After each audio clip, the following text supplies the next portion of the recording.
Hola, bienvenidos. Que lo sepan, este programa es de ustedes y de nosotros. De los que quieren escuchar y ver, opinar y reflexionar. Queremos que se informen, se emocionen, se molesten, aplaudan, da igual. Pero sientan. Porque aquí se respira libertad y no somos infalibles. Es un encuentro con el periodismo independiente, que anhela el bien común, que no se casa con Chana ni Juana. Perseguimos la verdad y buscamos pautas, sí, porque también comemos y no nos condiciona. Criticamos al poder más allá de la ideología, porque no hacemos publicidad ni propaganda, salvo publientrevistas. Aquí la ética no se negocia, se habla fuerte y claro. Y recuerden, a esta hora, la del Mono López, hay muchos programas en el dial, pero como este, para bien o para mal, ninguno. Prepárese, el programa de hoy presenta entrevistas que hicieron noticia esta semana, declaraciones, análisis de los temas más actuales, aquellos incluso que siguen en desarrollo, material necesario para comprender lo que ocurre en el país y el mundo. Bienvenidos.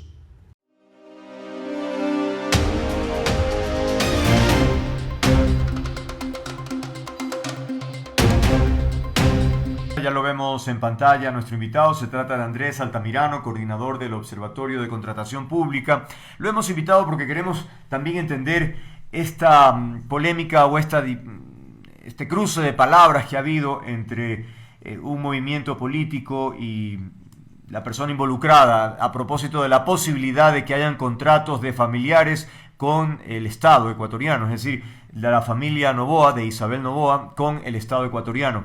Esto a propósito de un contrato de la provisión de etanol para Petroecuador. En este proyecto, ya se ha aclarado, empezó en el gobierno de Correa, de Rafael Correa, para esta producción de biocombustible. Y en ese sentido, la adjudicación ha generado críticas, como decía, en torno a que una de las empresas que proveen o que hacen este trabajo es propiedad de Isabel Noboa, que es tía del presidente de la República. Bien, ahora, la primera inquietud, y gracias por atendernos, Andrés, es si alguien, ya hace 12 años me parece que existe este contrato que se va renovando cada 18 meses, me parece, llega un gobierno nuevo y evidentemente la relación familiar está allí. ¿Cómo se debe manejar esa situación? Eso es lo que yo quisiera saber. Bienvenido. Buenas tardes, Andrés, y un cordial saludo a la audiencia que nos acompaña esta tarde. A ver, como bien comentas, Andrés, en la última semana hemos visto un cruce de críticas por un contrato público, específicamente en el que Petroecuador decidió comprar 21 millones de litros de etanol a una empresa llamada Codana S.A., que tiene vínculos con Isabel Noboa y que pertenece al grupo Novis, por alrededor de 19 millones de dólares. ¿Qué implica esto, Andrés? Sabemos que Codana S.A. fue y es proveedora del Estado. No obstante, la circunstancia actual es diferente a cuando Daniel Noboa no era presidente. Y esto involucra a que nuestra Constitución, y específicamente el artículo 62 de la Ley Orgánica de Contratación Pública, establece que el presidente, el vicepresidente, los ministros, sus cónyuges y sus familiares dentro del 4º grado de consanguinidad y 2º de afinidad no pueden celebrar o tener contratos con el Estado. Entonces, evidentemente, es una circunstancia en la cual las autoridades de control deben revisar si esta contratación cumple con la normativa referente a las inhabilidades que tienen ciertos sujetos para suscribir contratos amparados a la Ley Orgánica de Contratación. Se podría argumentar que en el Ecuador, entiendo, hay básicamente 3 empresas que realizarían ese trabajo y que el hecho de que una de ellas no lo sea, pues sería un perjuicio para el Estado. ¿Ese sería un bien superior a considerar o no? ¿O hay que, si hay esta nueva, digamos, esta novedad del parentesco entre el presidente y la empresa, simplemente acatar y decirse gracias, pero aquí no puede participar porque la norma no lo permite? No sé. A ver, es importante mencionar que la Contraloría también se ha pronunciado y ha dicho que va a abrir una investigación preliminar acerca de estas adquisiciones que tienen las empresas o Petroecuador con respecto a las empresas que venden etanol. No obstante, se debe justamente aplicar y revisar la normativa en la que se establece que no se puede tener contratos con el Estado. No obstante, existe una particularidad, Andrés, ya que cuando revisamos cómo se encuentra estructurada esta empresa que es Codana S.A. dentro del sistema de de la Superintendencia de Compañías de Mercado, se puede establecer que Codana S.A. tiene un accionista que es una empresa fiduciaria internacional llamada Tayton Trust Company. Entonces, eso complica mucho más el análisis y el control, Ujú. porque existen ciertas capas que no te permiten conocer claramente quién es el beneficiario final de esta empresa. Comprendo. Entonces, ahí existe justamente una capa en la cual las autoridades de control tendrán que hacer una revisión y una investigación más exhaustiva. Ahora bien, la crítica política, sin duda, menciona que el gobierno ha entregado a dedo ese contrato, tratando de ponerlo, posicionarlo como un tema irregular de beneficio, ¿no? Pero también se menciona que la se trata de un contrato mediante régimen especial. Explíquenos en qué consiste y qué particularidades tiene. Ok, existe en la normativa ecuatoriana diferentes maneras de hacer compra pública. Mm, Maneras de hacer compra pública puede ser, por ejemplo, con procesos de contratación abiertos como una subasta inversa. de acuerdo. Todos hemos visto en las películas cómo existen esas subastas en las cuales van pujando por llevarse algún objeto. En Ujú. cambio, esto aplicado a la normativa ecuatoriana, las empresas pujan hacia la baja, es decir, con precios más bajos para poder justamente ellos ganarse el contrato. Ganar. Ujú. Esto es un proceso de competencia abierta. ¿Qué pasa cuando existen procesos menos abiertos? A eso se les denomina procesos de régimen especial. Es decir, que las entidades contratantes, en este caso Petroecuador, hace la invitación directa a estas empresas para que puedan participar. Ujú. Es decir, que no existe una libertad de mercado para poder que cualquier proveedor pueda participar y ganarse este contrato. ¿Y se lo hace en función de qué criterio? El régimen especial lo que hace es invitar justamente a estas empresas. Entonces se realiza un análisis de mercado y se pide ciertas cotizaciones para que las empresas puedan participar. Entonces, estos estudios de mercado que realizan las entidades contratantes se basan en datos históricos y datos actuales de cómo está compuesto el mercado. En este caso, Petroecuador ha de haber realizado un estudio de mercado en el cual determinó cuáles son las empresas a las cuales puede invitar y quiere invitar para que puedan participar en estos procesos de contratación específicamente. Isabel Noboa se pronunció sobre este tema en un discurso y ella hizo referencia a la historia de cómo empezó esto, el interés del gobierno de Correa para motivar para este tipo de trabajo. Y hasta ahí todo bien. Y entonces ella dice, ¿cómo puede ser que hoy digan que nos estamos aprovechando del gobierno? El problema es que cuando empezó este tema, pues el señor Correa no es familia pues de la señora Noboa, entonces allí pues está bien. Entonces no sé si es un tema de ingenuidad o qué, porque ella debe saber pues que si hay un parentesco, algo puede hacer ruido y está haciendo ruido, pero ella no se da por enterada en ese aspecto, digamos. Sí, Andrés, es fundamental enfatizar que uno de los principios clave en la contratación pública es evitar cualquier situación que pueda dar lugar a conflictos de intereses. Claro. En este caso, dado que la empresa adjudicada tiene vínculos familiares con el presidente, surge una duda legítima. Entonces, es ahí pertinente que las diferentes o los diferentes organismos de control puedan investigar acerca de quiénes son estos beneficiarios de esta composición de fideicomiso, porque tenemos que ser claros. Cuando nosotros tenemos una estructura jurídica como una compañía SA, una compañía limitada, es posible nosotros detectar o identificar quiénes son los accionistas, con quién realmente el Estado está haciendo negocios. No obstante, cuando existen estas estructuras, tales como el fideicomiso que acabo de mencionar, Ujú. se hace más complejo conocer quiénes son estos beneficiarios. Entonces, de ahí también una particularidad y un llamado a que creemos la normativa o se puede identificar estos vacíos legales que, claro, ahora no los tenemos en la normativa ecuatoriana y que permiten que la titularidad de la empresa, es decir, el accionista de la empresa, esté conformado por una empresa fiduciaria internacional. Y lo que hace esta empresa fiduciaria es justamente administrar los fondos, los gastos del patrimonio de la empresa Codana S.A. Pero nosotros no podemos llegar a conocer quiénes son los beneficiarios de este contrato y de los beneficios que está teniendo la empresa. De ahí Esa, el llamado que hacemos que siempre exista mayor rendición de cuentas y transparencia de las entidades públicas y también de los involucrados al proceso de contratación. ¿Qué deberíamos esperar del examen especial que va a hacer Contraloría? ¿Más o menos en esa línea, aclarar lo que mencionas o ese no es el ámbito? ¿Qué esperaríamos de Contraloría? A ver, Contraloría ha dicho que va a ser una investigación preliminar, entonces no lo podríamos llamar como una auditoría como tal. No Comprendo. obstante, estos organismos de control, en el caso que detectaran que un proveedor no debería ser contratista del Estado, el contrato se puede terminar de manera unilateral y anticipada en el caso de que ya se haya firmado y se haya adjudicado. Si hubiera una causa o un daño o un perjuicio económico al Estado, tanto la empresa como los Ok. funcionarios que participaron en el proceso de contratación son responsables solidarios. Y esto sumado que pueda haber alguna sanción tanto administrativa o penal. Entonces, eso es lo que tendríamos que esperar con estas investigaciones preliminares que las entidades de control lo pueden.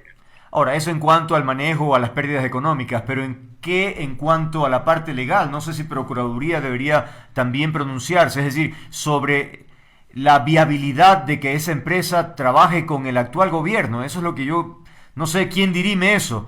Alguien que diga, lo siento, aunque haya sido hace 30 años, resulta que hoy tiene a un presidente de familia y entonces tiene que aplicarse la norma. Sí, a ver, la Procuraduría General se le puede realizar la consulta pertinente. Aquí en este caso, la entidad contratante Petroecuador le puede consultar a esta institución sobre las diferentes maneras de cómo podrá actuar frente a esta circunstancia. Como te menciono, es súper difícil conocer quién Claro, está atrás ¿quién? de De esta acuerdo. empresa, porque cuando uno verifica en la superintendencia de compañías, lo que se tiene es que el accionista es una empresa fiduciaria internacional. Pero, Entonces, esa capa que te da esta estructura jurídica tiene que determinarlo bien estos organismos de control mediante una investigación exhaustiva, porque no es tan sencillo como hacer un análisis en las cuales una empresa claro, que tiene un accionista y a una persona real detrás claro, de claro. esta estructura, lo podría hacer de manera más fácil. Ahora existe esta capa que es más compleja y que necesita un análisis tanto legal y también de una revisión sobre cómo se puede actuar en estos casos. Ahora, cuando hay estas capas a las que hace referencia, de inmediato también surge la suspicacia. ¿Por qué arman toda esta estructura como para no conocer de inmediato con transparencia quién está detrás? Es decir, esto no puede ser interpretado como una estrategia justamente para evadir cualquier problema. Los fideicomisos, Andrés, son estructuras legales Ah, no, en el claro, el Ecuador. fideicomiso, claro, ¿Sí? Estas estructuras legales pueden claro. evitar ciertas regulaciones y de ahí la importancia que las autoridades sean más rigurosas al revisar este tipo de contratos que tienen inmersos estas estructuras. La revisión es clave para evitar estos conflictos de interés y asegurar que todo se haga de manera justa. Entonces, en la compra pública se rige por principios y uno de esos principios es el trato justo, también la libre competencia, es decir, que exista mayor concurrencia de proveedores y de ahí la pertinencia de que todos estos principios sean analizados en virtud de cuidar los fondos públicos del Estado. Sí, Contrana S.A. ya ha sido proveedor del Estado antes. No Ujú. obstante, la circunstancia con la cual ahora se debe analizar es otra, ya que esté involucrada en un proceso de contratación que tiene que ver con familiares del presidente. Y la normativa te establece que justamente no se puede llevar o celebrar contratos con estos representantes o con familiares que tengan que ver con autoridades de alto cargo jerárquico. Ahora bien, cuando se trata del régimen especial, recuérdame, no sé si lo dijiste, pero de todas maneras quisiera insistir porque no me quedó claro. En el régimen especial tienen que justificar el por qué se actúa de esa manera, es decir, tiene que haber un antecedente importante. No sé, por ejemplo, estamos en un estado de excepción, bueno, eso me permite contratar por emergencia. Sí, en este caso, Petroecuador tiene que hacer una resolución de inicio del procedimiento de contratación y debe justificar por qué seleccionó hacer este proceso de contratación por régimen especial. Ya. Entonces, el régimen especial, para tenerlo claro, es cuando una empresa, más bien una entidad contratante, en este caso una empresa pública como Petroecuador, no publica un proceso de contratación que sea abierto Abierto. para que varios proveedores puedan participar, sino más bien hace invitaciones directas. Entonces, esta justificación debe ser con datos, por ejemplo, de estudios de mercado, de historial también de los proveedores, con compras o adquisiciones que se hayan realizado en el pasado con otras entidades del Estado. Entonces, esta resolución y por qué se elige un proceso de contratación de régimen especial debe ser justificado y no puede ser tomado a la ligera. Comprendo. Entonces, ¿de aquí qué debemos esperar? Por un lado, el tema de Contraloría para ver qué nos dice. No sé si Procuraduría, como decíamos hace un momento, o qué expectativa tienes al respecto. A ver, ¿O quedará en nada? Contraloría debería acabar su investigación Claro. preliminar. Sin duda, la estructura fiduciaria que involucra a Codana S.A. agrega esa capa de complejidad en el análisis Mm, legal de con quién el Estado está haciendo negocios. Existe sin duda una dificultad para identificar a los beneficiarios finales que puede representar un desafío para las autoridades de control. Y esto hace que sea necesario un enfoque mucho más riguroso y detallado en las investigaciones.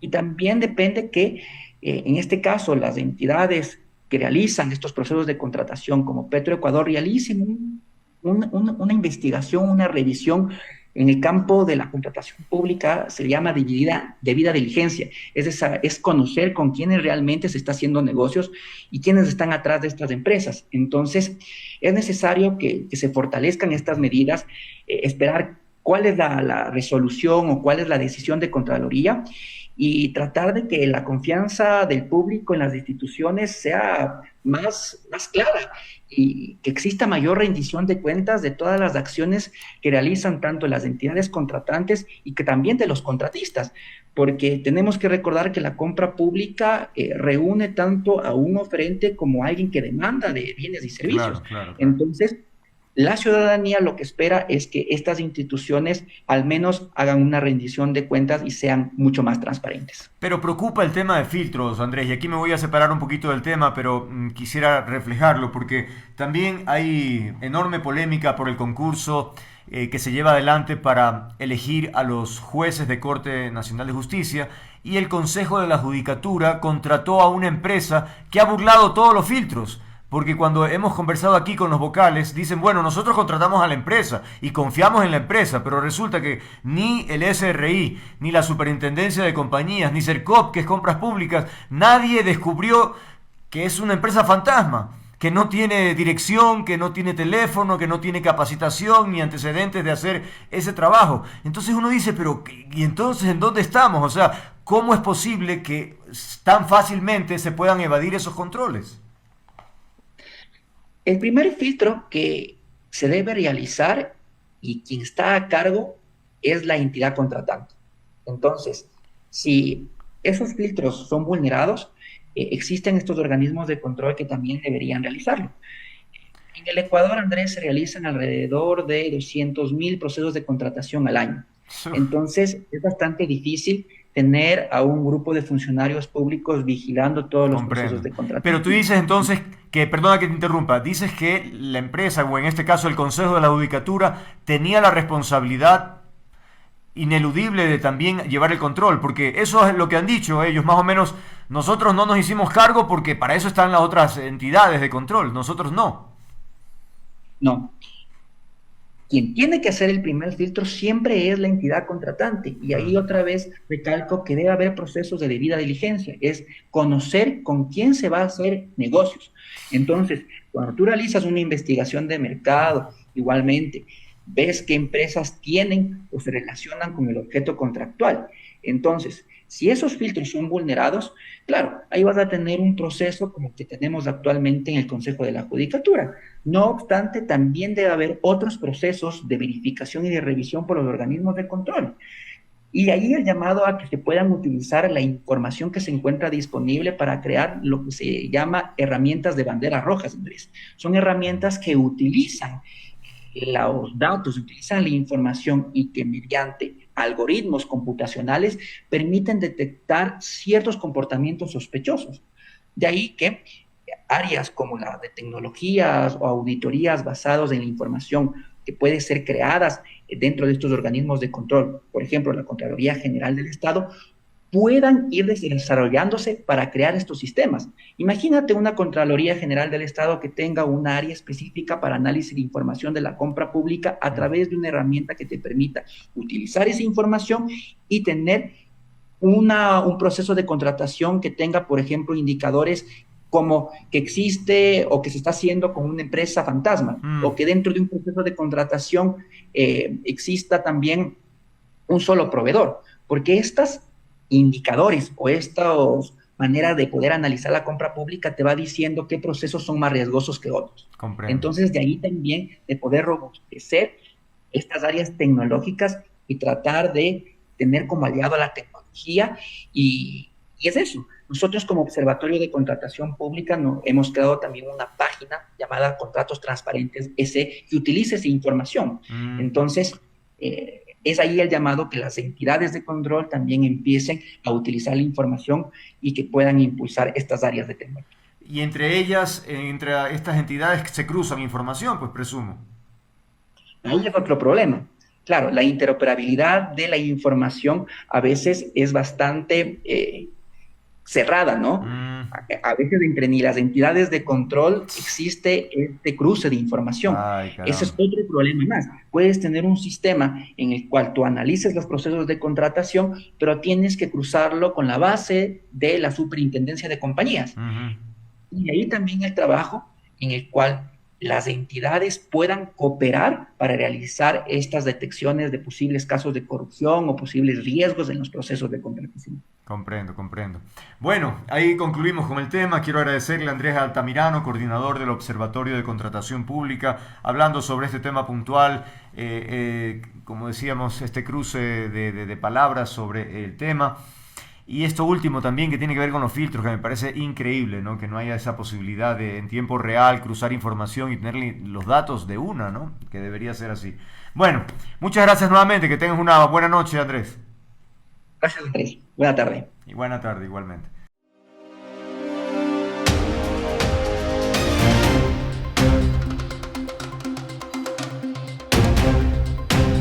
Por favor, nuestra invitada que pase al estudio principal. Damos la bienvenida a la doctora Solanda Goyes, vocal del Consejo de la Judicatura. De manera unánime, el día de ayer, los integrantes del Pleno del Consejo de la Judicatura declararon de nulidad parcial del concurso para jueces de la Corte Nacional y esto abre, pues, evidentemente, muchas interrogantes. Pero al menos, y enhorabuena, que finalmente se haya tomado una decisión de esta naturaleza a propósito de todos los elementos que a través de los últimos días hemos planteado en este programa con varios protagonistas de este tema, ¿no? Entonces, anular parcialmente el concurso público para seleccionar y designar jueces y conjueces de la Corte Nacional de Justicia. Gracias, doctora Goyes, por acompañarnos. ¿Cuáles son los elementos que usted cree finalmente inclinaron la balanza? Porque claro, era una decisión dura, ¿no? El hecho de retrotraerse hasta la etapa de la prueba de confianza. ¿Qué fue lo que inclinó esa balanza para que dijeran, la verdad sí, tenemos que anular esa faceta? Bienvenida. Hola, Andrés, muy buenas tardes. Gracias por la entrevista. Bueno, yo creo que lo que nos condujo a declarar la nulidad parcial del concurso, y eso significa dejar sin efecto la prueba de confianza, es que justamente había perdido la confianza ciudadana y el Código Orgánico de la Función Judicial establece una norma que señala que los actos del Consejo de la Judicatura y en relación también a los procesos de selección, en este caso el de Corte Nacional de Justicia, deben gozar de credibilidad. La credibilidad está relacionada con la confianza y ese principio se puso en cuestión cuando se hizo público el hecho de que ha habido errores en el proceso de contratación y otros aspectos que luego de que se tomó en cuenta esa queja pública, nos dedicamos a revisar qué era lo que había pasado y allí se detectó, por ejemplo, que en la metodología había habido cambios. Este aspecto fue advertido por quien le habla a tiempo en su momento, pero obviamente hasta que no hubo esta reacción pública, esto no tomó la fuerza que ahora sí, de tal manera que la nulidad se declaró tanto por la reforma a la metodología en donde los vocales no tuvimos conocimiento porque la dirección general que debía haberla puesto en nuestro conocimiento mínimo, como un mínimo acto, ¿no? Para que se expida previamente, aunque la dirección general lo hace por una delegación que tiene del Pleno, pues por esa razón y también por anomalías que se detectaron en el proceso de contratación, como por ejemplo el hecho de que inicialmente había un presupuesto de $8.500 para destinar a pruebas de confianza y se bajó, se hizo un cambio en la planificación y en el plan de contrataciones y se bajó a $6.500 masiva. Esto lo que permite inferir es que lo que buscaban es que encaje el valor en una mínima cuantía para hacer un proceso más simple, más sencillo, y eso es lo que condujo a todos los errores que posteriormente se conocieron públicamente. Entonces, por esas razones es que se declaró sin efecto esta fase y tenemos que retrotraerla. Cabe señalar, Andrés, yo quiero que la ciudadanía, todos quienes escuchan su programa, conozcan que el valor del contrato de la empresa que ha sido cuestionada es de $6.500 más IVA y que ese valor no ha sido pagado por el Consejo de la Judicatura, ¿no? De acuerdo. Ahora, ustedes recibieron también, previo a tomar esta decisión, una suerte de informe elaborado, entiendo, o sea, se elaboraron recomendaciones de la Dirección General del Talento Humano, de Transparencia. Hubo este informe entonces y eso fue insumo para la decisión de ustedes.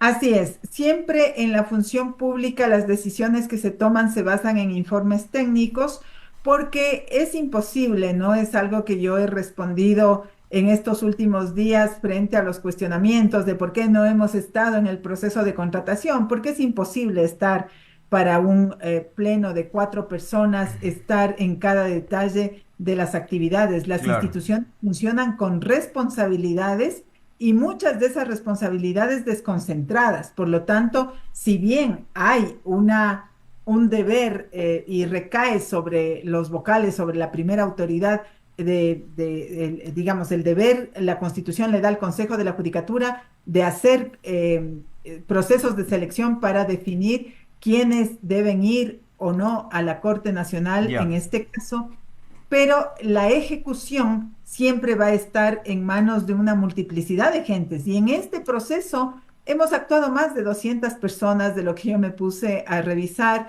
Fíjese que solamente como comité de expertos se han acumulado 81 nombres de profesionales que han estado dispuestos a colaborar y además de eso hay que sumar los psicólogos que fueron contratados por el INL, que es la Oficina de Antinarcóticos de la Embajada Americana. Hay que sumar a quienes estuvieron en la revisión de méritos, que también son profesionales, o los que hicieron la revisión de requisitos formales. Por lo Ok. tanto, es un colectivo grande el que está soportando el concurso, ¿no? Y el Consejo ha dado un término de 15 días para que Talento Humano realice cambios administrativos y normativos, implementación de una nueva metodología y demás instrumentos que permitan retomar el concurso.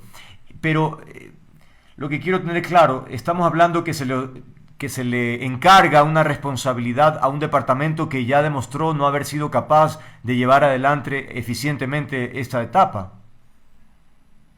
Eso es lo que corresponde, Andrés, porque la estructura interna le da la responsabilidad a la Dirección de Talento Humano para que realice estas actividades, ¿no? También debería saber la ciudadanía que una vez que se conocieron de estas denuncias públicas respecto de las anomalías en el proceso de contratación, pues quien lideraba esa área e inclusive antes fue retirada de la conducción de talento humano y el personal, hay mucha gente que tiene nombramiento y permanece allí, no se lo puede cambiar. Lo que se busca es que haya quien conduzca adecuadamente y poder incorporar equipos que den soporte, ¿no? Eso es lo que se puede hacer como institución, pero definitivamente a quien le corresponde dar en la parte técnica el apoyo para desarrollar los instrumentos es a talento humano. Ahora, ¿qué es Ahora, lo que sucede? Nosotros hemos dicho, hay que debatir qué tipo de prueba de confianza queremos. No se trata como la anterior que se hizo una prueba sobre perfil de competencias que nada tiene que ver, de competencias laborales, que no tiene que ver con la confianza. Entonces ahora hay que debatir y discutir qué tipo de prueba tenemos que desarrollar a efectos de que sí tenga relación con la credibilidad y confianza que deben proyectar los postulantes que van avanzando en el concurso hacia la Corte Nacional. Leí una expresión, una declaración suya que me preocupó un tanto, le soy franco, Solanda, porque dice, abro comillas, creo que no hay corrupción, pero lo que ha habido es negligencia, falta de prolijidad, el no chequear adecuadamente lo que corresponde. Yo coincido con usted en que no hay actos de corrupción a lo que estamos acostumbrados, malversación de fondos, sobornos, abuso de poder, me explico, en eso coincidimos. Pero negligencia, a mi modesto juicio, es una faceta de corrupción, porque estamos hablando de los deberes, responsabilidades de un funcionario, implica incumplimiento de funciones. Y entonces me llama poderosamente la atención que quienes han incurrido en este tipo de negligencia finalmente nuevamente tengan la misma responsabilidad cuando creería deberían ser investigados y sancionados. Es que eso No. en cualquier empresa privada, claro, estamos hablando de mundos diferentes, ¿no? Pero en una empresa privada, alguien que no hace un informe o que provoca el fracaso de un proyecto, le dicen gracias en ese instante, ¿no? Y no puedes permanecer en la empresa. Claro, la burocracia es un mundo distinto, pero tiene que haber alguna forma de encontrar responsables, pues Holanda, sino que qué lindo, hubo negligencia abajo del concurso, pero ustedes sigan haciendo lo mismo de siempre. A ver, no, vale aclararle, Andrés, porque esto es importante, ¿no? Obviamente que tienen que hacerse los procesos que correspondan en el ámbito de lo que tiene el Consejo de la Judicatura, que es el ámbito disciplinario. Pero para ello, lo que hacer como institución, porque así dicen las normas, es hacer un proceso de investigación específico para determinar los responsables. Nosotros podemos decir ahora, ¿no? La responsabilidad estaba sobre básicamente los directores que manejaban esas áreas, pero para efectos de hacer el procedimiento como establece la ley, es necesario pasar por una fase que se denomina investigación y luego, según las recomendaciones de esa investigación, avanzar a un sumario administrativo de haber mérito, nos dice que digamos la ley. Entonces, en ese sentido, sí se dispuso en la resolución aquello. Si usted lee una de las disposiciones, se ha indicado que las direcciones relacionadas con transparencia y la Subdirección Nacional de Control Disciplinario tienen que realizar los informes para efecto de que se conduzca a determinar quiénes tenían las responsabilidades. Así que lo que usted ha indicado sí se dispuso. En lo que yo no estoy de acuerdo con usted, Andrés, no es lo mismo el cometer un error por descuido, por no ser prolijo, por quizá dejar a la ligera las cosas, no comprender la dimensión de lo que implica seleccionar jueces y juezas de Corte Nacional para el país. Eso es una dimensión, es complejo, es grave, sin duda. Pero yo sí voy a decir categóricamente que de lo que en mis manos he logrado tener, la información, la documentación, por ejemplo, las aspectos como el acta de entrega que hacen los expertos sobre sus actividades dentro del proceso. Ellos dicen que han actuado con independencia, que han actuado sin presión alguna, y yo creo que eso también hay que destacar, porque sí hay que defender, aún con las debilidades que pueda tener este concurso, creo que hay que marcar la diferencia con otros en relación a estos aspectos. Por eso yo categóricamente digo, puede haber falta de prolijidad, falta de previsión, pero corrupción no se ha encontrado y, y este término tiene que ser manejado en su estricto sentido, ¿no? Que Comprendo. mal manejar o pedir recursos a cambio Ok, de algo, ¿no? Eso es otra cosa ok. que no ha habido en el concurso. Ahora, en relación a lo que estábamos conversando hace un momento sobre los controles del concurso, se ha dicho aquí, recuerdo incluso lo entrevistamos al doctor Álvaro Román y él nos recordaba que habían varios filtros para controlar el concurso, el SRI, la superintendencia, el CERCOP, en fin. Pero el día de ayer conversábamos con Andrés Altamirano, coordinador del Observatorio de Contratación Pública, le preguntaba sobre este tema, sobre el control, el porcentaje de responsabilidad que tendría el Consejo de la Judicatura sobre este tema. Y él dijo que más allá de las entidades que efectivamente tienen que realizar ese filtro, es ineludible una investigación o un control interno de parte del Consejo de la Judicatura para un tema como este. Es decir, que no se puede deslindar diciendo, bueno, nosotros contratamos y de ahí no sabemos nada más hasta que nos entreguen los resultados. Eso tampoco es pertinente, decía él. No sé qué opina usted. Sí, coincido con eso, ¿no? Por eso le digo que ha faltado de parte de quienes estaban a cargo en el nivel técnico de estos procesos el asumir con mayor prolijidad el proceso. Creo que se toma a veces como que se estuviera tratando, o se tomó como que se estuviera tratando con cualquier tipo de contratación sin considerar que pues aquí está en juego lo que empecé indicando en esta entrevista, está en juego el principio de credibilidad que debe tener el proceso de Es selección. muy importante, claro. Entonces, eso es una incomprensión de quién lideraba estos procesos o las personas que estaban al mando en el nivel técnico de estos procesos.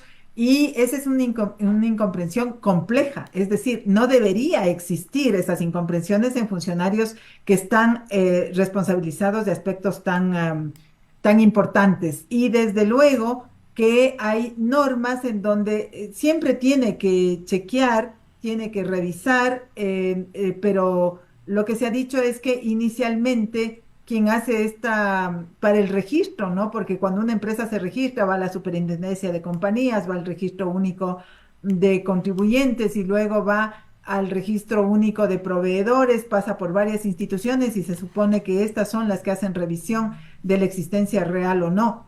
Pero una vez que el Consejo tuvo el reporte, porque también utilizó el sistema del CERCO para dar con esta empresa, una vez que hizo ese contacto a través del sistema y el sistema le arrojó dos empresas que podrían proveer el servicio requerido, pese a que se les requirió a más de dos, las que acudieron fueron dos, las que contestaron fueron estas dos, una de ellas la que terminó siendo contratada, pues claro que el rato que ya se hacía la contratación, lo deseable hubiese sido, según estas normas de control interno, que hagan un contacto y una verificación sobre la idoneidad y no deje ninguna duda sobre quién estaba tomando la prueba de confianza. Por lo tanto, en eso creo que coincidimos y son las razones por las cuales se declaró esta nulidad parcial. Ocurrido aquello, entonces hay 107 aspirantes que tendrán que repetir la prueba.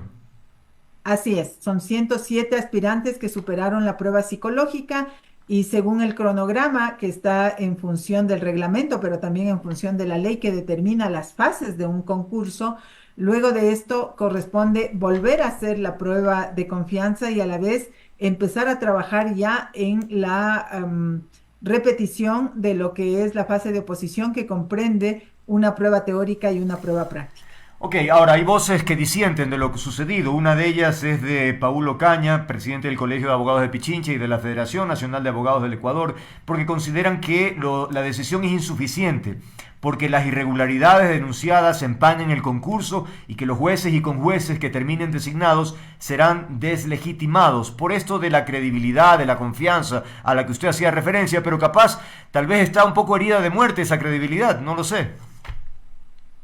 Mire, lamento yo que se emitan declaraciones sin decir las razones por lo cual se hace, ¿no?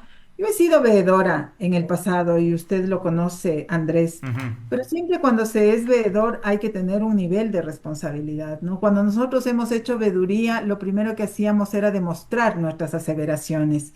Y pues hasta ahora yo no encuentro una razón y nadie nos la ha demostrado, porque además las declaraciones se quedan en el nivel público. Por ejemplo, el día de hoy yo he pedido una certificación a la Secretaría de aquí del Consejo de la Judicatura para que me indique qué observaciones formalmente han llegado desde la Misión Internacional de Observación, la MIO, Ujú. donde están prestigiosos abogados a nivel de América Latina.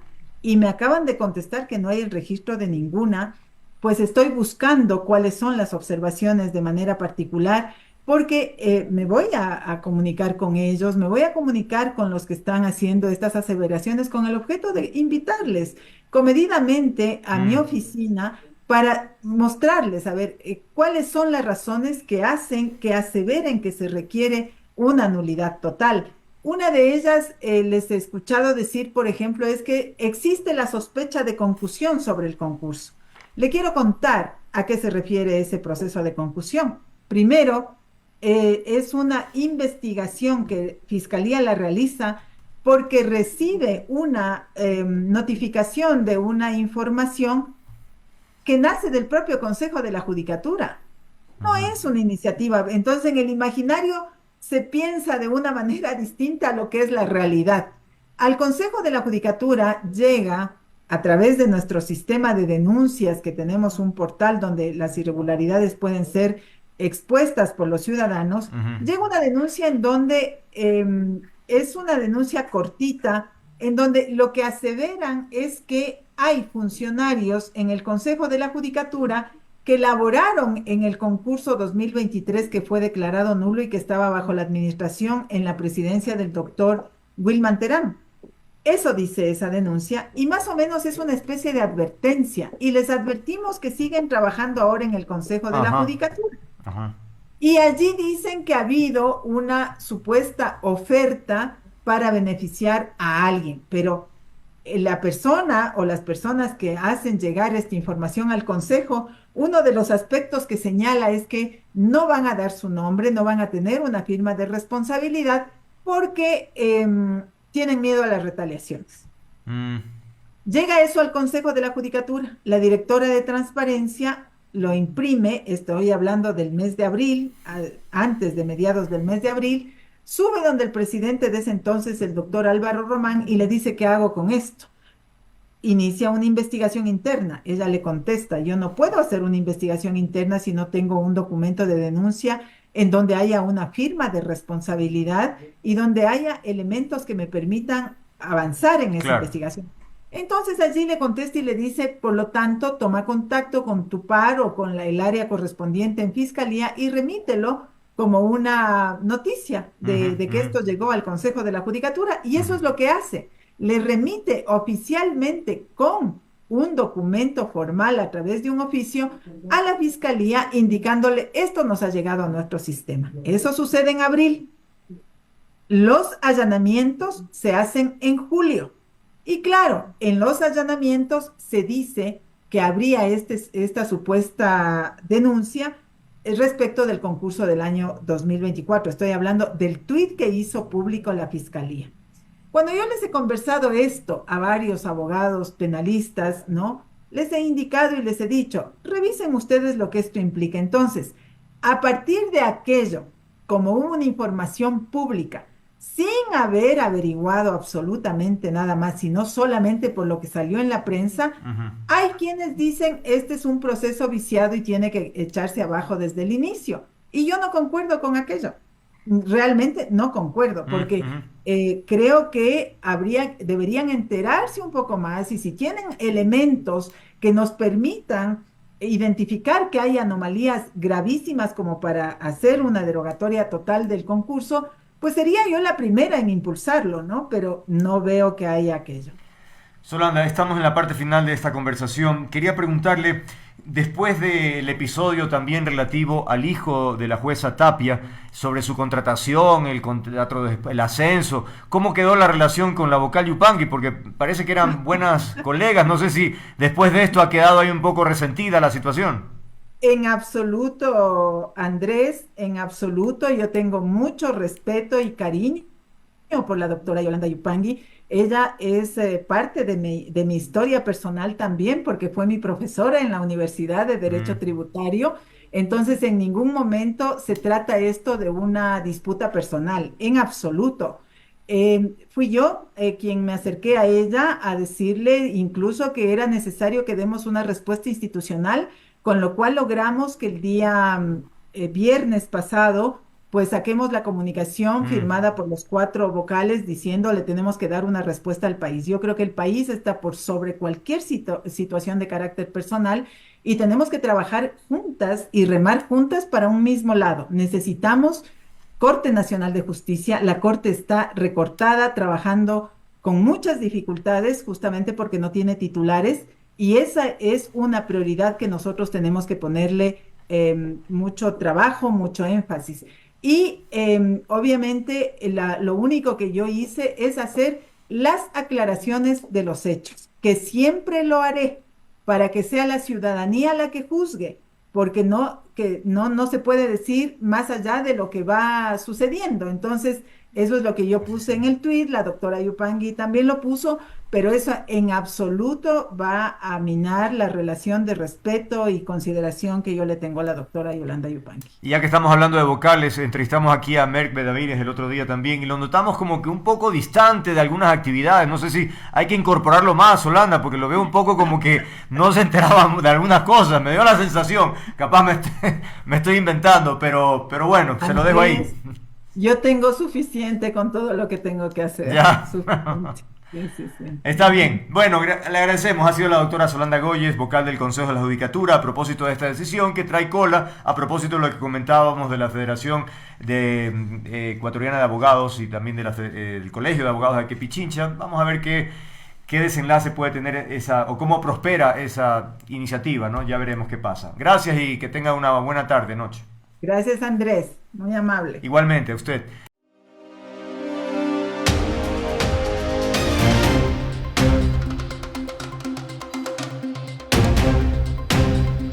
Vamos a dar inicio a un panel. Nos interesa hablarlo desde diferentes perspectivas sobre un episodio que alguien comentaba el día de hoy como que se está poniendo de moda. Me parece un comentario tan tonto, ¿no? Como que si algo de esta naturaleza pudiese estar de moda, tal vez.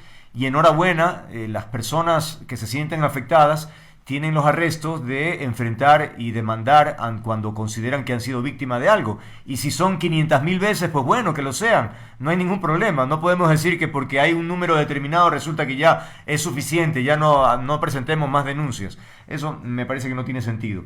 Hago esta introducción porque se conoció ya sobre una nueva denuncia, es la segunda, que enfrenta el alcalde de Guayaquil, Aquiles Álvarez, por el mismo motivo: violencia política de género. Hemos invitado a Ana Choes, concejala de Guayaquil. Hace algún tiempo conversábamos justamente de este tema. Con eso voy a empezar, Ana, en un momento. Y también Carlos Manosalvas es su abogado defensor para enfrentar este tema. Decía Ana que conversábamos hace algún tiempo y usted me decía que pues estaba medio como considerando esta posibilidad porque efectivamente había habido algunos episodios, pero no había tomado esa decisión. ¿Qué hizo que se inclinara la balanza y tomara la decisión? Bienvenida, buenas tardes. El audio, Ana. Buenas tardes, Andrés. ¿Qué tal? Quiero agradecerte por el espacio y antes de responder a todas las preguntas e inquietudes que puedas tener respecto a este tema, me gustaría dirigirme a las miles de mujeres en el Ecuador que ven este programa y que deben saber lo siguiente. Desde que yo asumí mi rol como concejala, he enfrentado un ataque sistemático a mi libertad de expresión y a mi capacidad de fiscalización. He sido silenciada, menospreciada, señalada, desplazada e insultada por mi condición de mujer y por mis raíces. No es poca cosa lo que yo he tenido que soportar en estos casi 2 años. He esperado para presentar la denuncia porque creo en la reflexión sobre los actos propios. Pero ni los ediles me defenderán y ni Aquiles cambiará. ¿Qué queda entonces? Activar los mecanismos legales para defenderme y buscar la justicia. Esto que he vivido no se lo deseo a ninguna política del Ecuador. Y adicionalmente, estas denuncias y la representación legal tienen un costo que agradezco al abogado doctor Carlos Manosalva, que tiene un compromiso firme con la defensa de las mujeres en patrocinarme gratuitamente porque cree firmemente en que es una causa justa y porque yo no me debo a nadie. Bien. Nadie me ha comprado, nadie me ha invertido, sino que yo estoy defendiendo una causa justa y lo hago por convicción y por justicia. Vamos a aterrizar en algunos de los aspectos que usted ha mencionado. Ahora quisiera dirigirme al abogado Manosalvas para que nos diga de qué manera se configura el presunto delito de violencia política de género. ¿Cuáles son, digamos, las evidencias que van a presentar? Porque una cosa puede ser el tú a tú, yo dije, tú dijiste, pero hay grabaciones, es decir, hay elementos de convicción sobre este particular. Bienvenido, buenas tardes. Hola Andrés, buenas tardes. Buenas tardes, Anita, ¿cómo estás? Sí, hay varios elementos. La verdad es que la ley orgánica electoral te llega a establecer que cuando efectivamente existen expresiones que denigran a la mujer, como ha pasado con Anita, te da la vía para presentar este tipo de denuncias. Cuando limita el uso de cualquier recurso, te da la vía. Y hay varias. O sea, esta denuncia no es la única, ¿no? Ni tampoco puede ser la única sentencia en contra de ediles que capaz se pueden manejar de una forma que no es la adecuada, ¿no? A nivel electoral. Entonces, sí hay varios señalamientos. Mira, la sesión del 11 de diciembre del 2023 le dice frases fuertes. Para mí son extremadamente fuertes. Por El que ejemplo. le diga a Anita siendo mujer cara dura o que le acuse sin fundamentos cuando está en una investigación previa que ella goza del principio de inocencia, eso es bastante fuerte, eso es denigrante. Coincido con usted, por ejemplo, en esta amenaza, ¿no? Voy a pedir a Fiscalía que la convoque por las tablets. Por ejemplo, esa expresión me parece que hay una presunción que efectivamente es violenta, ¿no? Pero en el mundo de la política, esta otra frase también suena duro porque efectivamente va dirigido a una mujer, de lo de cara dura, pero en definitiva se dice que el político tiene que aprender a tener piel dura, concejala. En ese sentido, decir cara dura a una persona es como diciendo, caramba, qué cara dura que tienes. No sé, usted sí lo considera un insulto. Bueno, Andrés y la ciudadanía en general, especialmente los guayaquileños, yo he sufrido sistemáticamente, como les dije, varios episodios de restricción a mis derechos políticos como mujer. En primera instancia, Aquiles, en más de una ocasión, y específicamente, como lo mencionaba el abogado, en 2 sesiones me ha acusado de delitos y ha realizado comentarios denigrantes para dañar mi buen nombre. Yeah. O sea, yo no puedo expresarme porque me insultan, no puedo fiscalizar porque me silencian. ¿Usted esto lo considera normal, Andrés? No, no, por supuesto. Aquiles me excluye permanentemente de las transmisiones en vivo. En todas mis intervenciones, jamás me enfocan para que vean que es Ana Choes quien está opinando, hablando. Enfocan a la gente. Eso no pasa con ningún otro concejal. Por Dios, Andrés. Ok. Si somos 15 concejales, ¿sabe cuántos micrófonos tenemos en la mesa cantonal? 14. ¿En serio? ¿Sabe quién no tiene micrófono? Usted. Y tiene que pedir prestado a los concejales de al lado. Ana Choes. ¿No es eso discriminatorio y limitante de mis derechos políticos como mujer? Y como si fuera poco, cuando yo hago una réplica, me desconectan el micrófono, le bajan el volumen, limitando mi derecho a la réplica. Ahora bien, Me tratan de forma discriminatoria constantemente. Claro, claro. Tal como usted lo describe, efectivamente son actitudes discriminatorias. Ahora, en política todo es posible y hay quien hila fino. Alguien nos decía, porque hicimos una pregunta en redes sociales sobre este caso, y algo decía, claro, eligen un momento justo de precampaña electoral. También está la asambleísta Jaramillo. Todo va más o menos ahí digamos, como que si hubiese usted puesto de acuerdo con Lucía Jaramillo, ¿no? La asambleísta. ¿Qué decirles a esas personas que presumen que políticamente se podría estar manipulando sobre la coyuntura en este instante? Bueno, usted lo sabe y se lo mencioné aquí en su programa, en un programa pasado. La situación es difícil. Nosotros hemos venido trabajando este caso en particular meses.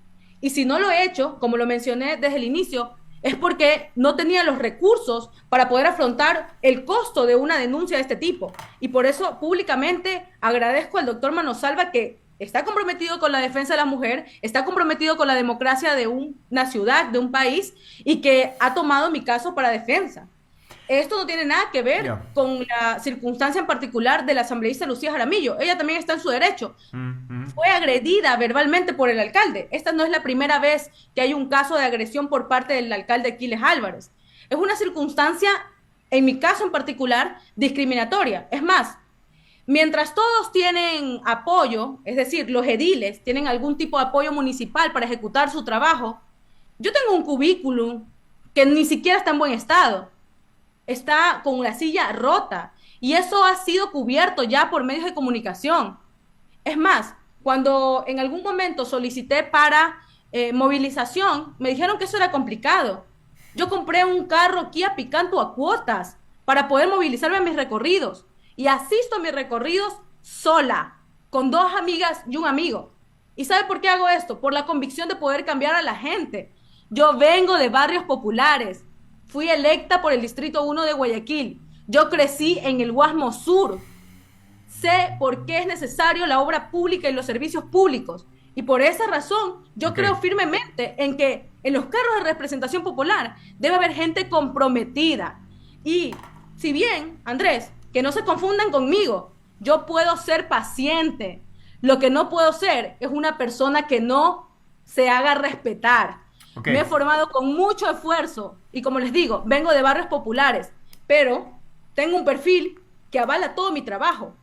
He estudiado con becas, me he ido al exterior con becas y he podido trabajar dentro de la función pública desde un cargo de auxiliar de gestión comunitaria hasta ahora ocupar un cargo de elección popular. Listo. Entonces yo no puedo permitir atropellos de una persona como Aquiles Álvarez. Bien, abogado Manosalvas, cuéntenos cómo es el trámite. En este momento ya formalizaron el tema. ¿Cuáles son los pasos siguientes? ¿Qué expectativa tienen? ¿Qué pasos hay que dar? Gracias, Andrés. Para hacerlo didáctico, ¿no? Se presenta la denuncia, la califican, casi como en el sistema judicial, aunque es un poquito híbrido, ¿no? La califican, si tienes que completar, te mandan a completar y de ahí notifican a la contraparte. Una vez que le notifican a la contraparte, tienes la denuncia respectiva en la cual obviamente indicas por qué está la denuncia y practicas la prueba. Y después de la audiencia, tienes 10 días para que resuelvan. Esto es político, ¿no? O sea, es muy político y esperemos que todo se desarrolle conforme a derecho, porque yo escuché esa palabra político y yo pienso que hay formas y hay lugares para hacer política. Obvio. En una sesión del municipio de Guayaquil, ser político es lo viable. Para mí es una pregunta bastante grande que hay que hacerse. Bastante grande. Quien quiere hacer política, que haga fuera. Y quien quiere comportarse de acuerdo a los estándares de una práctica en el Consejo Municipal de Guayaquil, tiene que hacerlo. O sea, no por ganar rating, creo que hay que denigrar a una mujer como es Anita Choes y que tiene varios atributos. Es una persona inteligente, es joven, más bien deberían proyectarle. Ese es mi criterio personal. Claro. No denigrarle, no cortarle las sesiones. Es terrible. Lo que vamos a proyectar, el momento de la audiencia, que le bajan el volumen, que no le enfocan, que le tratan con palabras, para mi forma de ser, no políticas, sino despectivas. Despectivas. Ahora, en esa audiencia, ¿ustedes presentan pruebas y la contraparte hace lo propio o cómo es la dinámica ahí? También la contraparte presenta sus pruebas y tiene la oportunidad de impugnarlas. Ok. Y en ese mismo momento el juez delibera y sentencia o no? No delibera. Es un proceso un poco híbrido. O sea, se acaba la audiencia, no delibera ese instante, sino tiene 10 días para 10 días. Para dictar la resolución. Ya. Y luego de eso, si ustedes no quedan conformes, ¿qué? Se puede impugnar. Se impugna. Sí, así es. Pero lo trata otro juez. Sí, lo trata uno de los jueces del Tribunal Contencioso Electoral, por supuesto. Ya, Claro que sí. Y también, ¿no? Si se dicta sentencia y esta sentencia le condena, si se puede decir, ¿no? A la suspensión, a la destitución, al pago de las remuneraciones, también tiene el derecho para apelar. De acuerdo. ¿Qué significaría esto, Ana, si efectivamente se da una sentencia a favor de ustedes, si se destituye el alcalde? La gente dice, caramba, se destituye, como que si se va a acabar el mundo, ¿no? Porque cosa parecida ocurre acá en Quito con la revocatoria del mandato. Es otro proceso, pero también se están recogiendo firmas. Y entonces la gente dice, caramba, pero ¿y qué pasa? ¿Por qué quieren desestabilizar, no? También está el caso del presidente Noboa, donde también hay una figura similar. Pero bueno, la democracia implica reemplazar. Si mañana ocurre aquello, no se acaba el mundo, pues presumo, ¿o sí? Primero quiero aclarar que para personas que están diciendo que yo pido, no, yo no estoy pidiendo lo que quiero. La norma lo dice, ¿no? pido lo que está en la ley, precisamente. Yo soy una persona respetuosa de las leyes y la normativa. Lo que sí solicito es que se aplique la sanción por una infracción electoral muy grave. Su accionar no puede ser admisible y así lo debe determinar el Tribunal Contencioso Electoral, analizando las pruebas, los testimonios y las pericias correspondientes. Y es ahí los 4 elementos que precisamente mencionaba mi abogado, que es la multa, la destitución, la suspensión, las disculpas públicas. Se pide al tribunal específicamente que califique estas acciones como una infracción electoral muy grave, de acuerdo con lo estipulado en la Ley Orgánica Electoral. ¿Por qué? Porque esta calificación busca subrayar la seriedad de las alegaciones y la necesidad de una respuesta contundente. ¿Con qué objeto? Para prevenir y sancionar la violencia política de género en el ámbito de la gobernanza local. ¿Por qué? Porque acciones como estas, en la que incurre el alcalde Quiles Álvarez, puede desanimar o desincentivar la participación política de una mujer como yo. Claro. Que sí que tenga recursos económicos o que sin que tenga el cacicazgo político de quienes la ponen en un cargo, ha podido lograr una representación popular y la hago prolijamente dentro del Consejo. Entonces, en este sentido, se busca marcar un precedente. Y claro, como usted mencionaba, si mañana el juez determina la destitución, es decir, la remoción del cargo de la persona denunciada, en este caso el alcalde Quiles Álvarez, pues viene el tema de la sucesión y que le corresponde a la señorita Blanca López asumir el cargo de alcalde. Pero bueno, yo creo que es importante no dejar pasar estas acciones que menoscaban la participación y la representación, porque no se trata de mí, se trata de otras mujeres políticas jóvenes que incursionan en la política y por miedo muchas veces se dejan callar, atropellar sus derechos y discriminar constantemente. Lo que busco con esto es que la autoridad comprenda de que para eso se activan los mecanismos legales y por eso existe estos artículos configurados en la ley orgánica electoral. Entonces no es algo menor que menosprecien, discriminen, silencien. ¿A dónde estamos? Ahora, la democracia es eso, la discrepancia, el diálogo. Abogado, ¿qué decirles? Me gustaría un comentario suyo en el sentido de estas respuestas que he recibido sobre este caso. Más temprano lo estábamos conversando, interactuando con los comentarios de las personas y decían, pero es que es un tema que se ha puesto de moda, como en algún rato se hablaba del femicidio, ¿no? Que era de moda el femicidio. Bueno, ahora el tema de la violencia política de género. Me pregunto, ¿es necesario, no sé, bajarle entonces, y para que no sea de moda, entonces que nadie diga nada o que nadie denuncie porque ya es demasiado? ¿Qué reflexiones provoca este tipo de argumentaciones, abogado? Yo pienso que si tienen vía para que una denuncia pueda llegarse a establecer como violencia política de género, tienen que hacerlo. Y punto, no importa cuántos casos previos haya. Tuvo gran valentía Anita Choes al denunciar. Estaba muy nerviosa, estaba preocupada, y es lógico, normal. Pero yo pienso, ¿no?, que no hay que abusar tampoco de la norma, porque cualquiera puede presentar cualquier cosa. Lo que sí hay que hacer es tener fundamento como lo tenemos nosotros y efectivamente denunciar cuando tienes que denunciar, creo yo. No, por supuesto. En el momento que cualquiera pretende abusar o aprovecharse, decir, uy, es que me violentó, pero sin pruebas, ahí sí ya es otra historia, me explico. Claro. Evidentemente hay que procurar, si alguien recibe alguna agresión, violencia, pues ok, aguante la caña un ratito, pero prepárese para grabar, prepárese para, me explico, para tener algún tipo de forma con un testigo o algo para que tenga algún respaldo, porque claro, si no es la palabra del uno contra el otro, y eso evidentemente en términos políticos puede ser la balanza a favor del político, me refiero al de mayor autoridad, en este caso de un funcionario de alto nivel. Sí, y bueno, el alcalde... Andrés, sí, abogado. Más que nada, ¿no? Nosotros tenemos unos medios probatorios, incluso hasta peritajes. Estamos esperando que nos califiquen, ¿no? Tenemos prueba testimonial, tenemos prueba documental. O sea, hay una serie de cosas. Es decir, que se muestra optimista, abogado. Debería, en principio... No, el derecho es una ciencia incierta. Ya. Dependemos de una tercera persona. Siempre lo vamos a decir de esta forma. Pero bueno, o sea, la valentía que ha tenido Anita Choes Yo la tengo que decir. Concejala, concluimos con usted. Algo quería decir que levantó la mano así como en el colegio.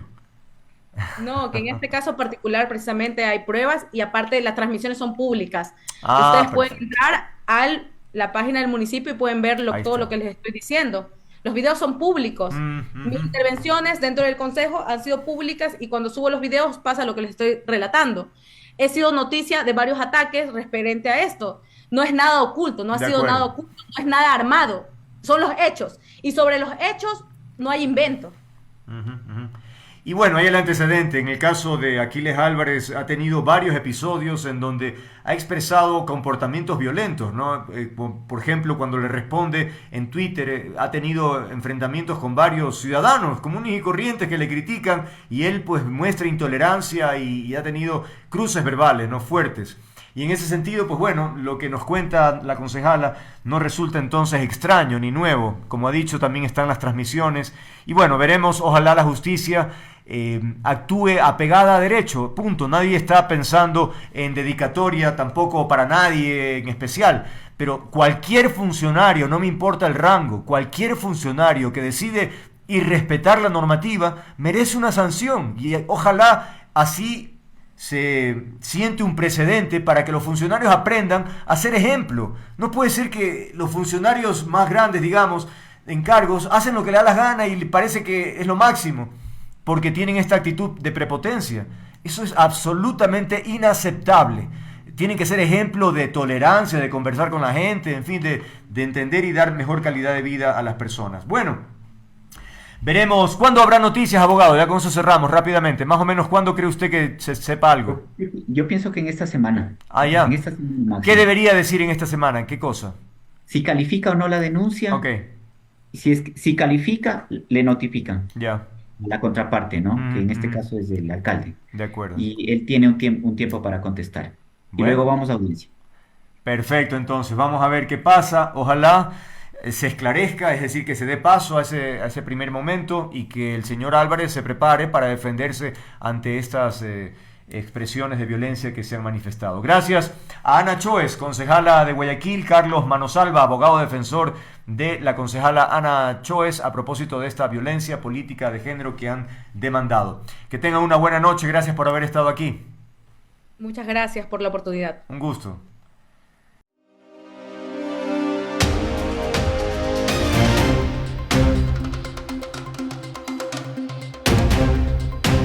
Que vamos a abordar están titulares de varios portales de noticias, por ejemplo el de aquí del Universo dice: primer pozo cerrado del ITT en Ispingo, ahora el volumen de producción del bloque 43 se reducirá progresivamente. Con el apagado del pozo empezó el gobierno el proceso del cierre, dice la nota periodística que se encuentra en la provincia de Orellana, este pozo. El ministro de Energía, junto al gerente general de Petroecuador, Diego Guerrero, y otras autoridades formalizaron este acto, ¿no? Como resultado de la consulta popular, recordamos, la mayoría de los electores se pronunció a favor del cierre anticipado y posterior abandono de este bloque, con el 58.95, 59%, es decir, más de 5.500.000 ecuatorianos se pronunciaron a favor y por tanto ganaron la consulta, y ese es el resultado. Claro, hay polémica justamente en eso. Si puede pasar, ya están los... que quisiera que ya estén los dos. Digo que hay polémica desde el principio, ¿no? Bueno, desde antes, desde que se propuso la consulta ha habido polémica por este tema, porque claro, hay muchos intereses económicos a propósito de lo que significa la producción y venta del crudo y lo que significa para el Ecuador. Eso, a juicio de muchas personas, es prácticamente irreemplazable y por eso viene la polémica. ¿Es posible vivir sin el petróleo o de qué manera logramos reemplazar esos ingresos que son cuantiosos e importantes, ¿no? Para hablar de este particular, entonces, ya ven ustedes en pantalla a la ingeniera Marcela Reynoso, ex gerente de Petroecuador, y el abogado Pedro Bermeo, coordinador jurídico del colectivo Yasunidos. A los dos la bienvenida y gracias por aceptar esta conversación. Bien, en esta primera intervención voy a tratar de controlar el tiempo para que no se me entusiasmen mucho, porque a veces yo comprendo que tienen muchas cosas que decir, pero hay que tratar de sacarle el jugo, ¿no? Entonces, máximo 2 minutos. Ya si se me pasan, les voy a advertir, por favor, ya para que poder seguir conversando. Bien. Digo que en esta primera ronda me gustaría que ustedes reflexionen sobre lo que está ocurriendo. El día de hoy se cierra entonces el primer bloque en el bloque 43 ITT del Yasuní. ¿Qué significa para el Ecuador? ¿Una nueva etapa, una suerte de esperanza de algo que viene o más bien problemas importantes por lo que significa empezar a cerrar unas fuentes de energía que le otorgan recursos económicos al país de manera importante? Ingeniera Reynoso, empecemos con usted. ¿Cómo evalúa el tema? Buenas tardes. Muy buenas tardes, Andrés. Buenas tardes, Pedro. Para mí es un gusto estar aquí contigo en el mismo espacio. Es algo que me hubiera gustado hacerlo personalmente por la importancia del tema, pero la forma virtual también es bastante efectiva. Para mí no significa un cambio en la matriz productiva del país, porque por otra parte, el gobierno anunció que intentaría explotar o se llamaría una ronda del suroriente. Y el suroriente es un área que no ha sido explorada, es un área donde el sector petrolero no ha conseguido la licencia social, es donde no se ha podido ingresar por varios años. ¿Y qué sería para mí lo mejor en términos de continuar con la extracción petrolera porque necesitamos energía? Es mejorar la forma en la cual nosotros producimos. Es decir, incrementar lo que técnicamente llamamos el factor de recobro en las áreas que ya se encuentran afectadas por la explotación petrolera. Entonces, el ITT, ¿qué es el ITT? El ITT, para una persona formada en el sector hidrocarburífero, es una gran pena. Y tengo que hablarlo así, porque el bloque 43 es donde el personal de Petroecuador, personal ecuatoriano, personal formado en la empresa, puso su mejor esfuerzo. Y es uno de los bloques que tiene la operación más pristina de todos, que tiene innovación, que tiene unas instalaciones que son amigables con el medio ambiente. Y justamente es el ejemplo de que podemos convivir, tanto la extracción petrolera como los seres humanos. Porque lamentablemente todo lo que nosotros podemos hacer sin intervención de la naturaleza es simplemente crear ideas. El resto necesita de alguna forma de extracción. Ok, Pedro entonces nos dice que ese episodio que estamos viviendo en este instante es el reflejo de una situación difícil para el país y también una demostración de que podemos convivir entre la explotación de estos recursos y también la atención a los ciudadanos. ¿Cuál es tu visión al respecto? Bienvenido. Hola Andrés, un saludo cordial, Marcela. Bueno, creo que es importante hablar sobre qué es el Yasuní, ¿no? El Yasuní es este lugar en la Amazonía ecuatoriana que es considerado el lugar más biodiverso del planeta, el lugar en donde existe mayor diversidad de plantas, de mamíferos, de anfibios, de peces, de aves, que en cualquier otro lugar del mundo. Por eso es tan importante el Yasuní en cuanto a la biodiversidad. Luego, además de esto, ¿no? Como si eso fuera poco, también es territorio de pueblos indígenas en aislamiento. Y yo entiendo que, digamos, desde el sector petrolero, Marcela nos diga que, digamos, es una pena dejar de extraer, pero es porque justamente no hay el conocimiento tal vez suficiente para entender lo que implica las actividades extractivas en un lugar como estos, ¿no? Recordemos que solamente en los mismos estudios que presentó Petroecuador a la Corte Constitucional, que presentó el gobierno, nos demostraron que hay una contaminación altísima del agua de Ixpingo. Y eso, como digo, no es algo que yo lo digo, está en el expediente de la Corte Constitucional. Lo mismo sucede con los mismos derrames que han habido en el bloque que han sido admitidos, ahora ya suben a 28 derrames, imagínese usted, es decir, en el último año han habido 4 derrames más, según los mismos documentos oficiales presentados a la Corte. Entonces, digamos, tenemos que poner sobre la balanza esos supuestos beneficios de las actividades extractivas en un lugar tan importante como el Yasuní, versus la vida de pueblos indígenas en aislamiento que están ahí y que la misma Comisión Interamericana de Derechos Humanos nos dice que están a punto de ser exterminados por las actividades extractivas. Es decir, creo que hay elementos importantísimos para analizar cómo son la vida de seres humanos, los derechos de la naturaleza y la crisis climática que no podemos dejar de lado cuando tenemos esta discusión sobre el Yasuní. Les propongo hablar sobre la propuesta que ha hecho el gobierno, es decir, ha presentado un plan a la Corte Constitucional en donde se especifica cómo se va a proceder. Son 261 pozos perforados en 8 años, con 12 plataformas en 80 hectáreas. Dice que el plan contempla el cierre gradual de pozos, 10 en este año, 2024, 48 cada año durante 5 años, y así se procedería. Esa es la propuesta. ¿Cómo le parece a usted, Marcela? Es una propuesta que nace de la voluntad del gobierno de cumplir con la voluntad popular.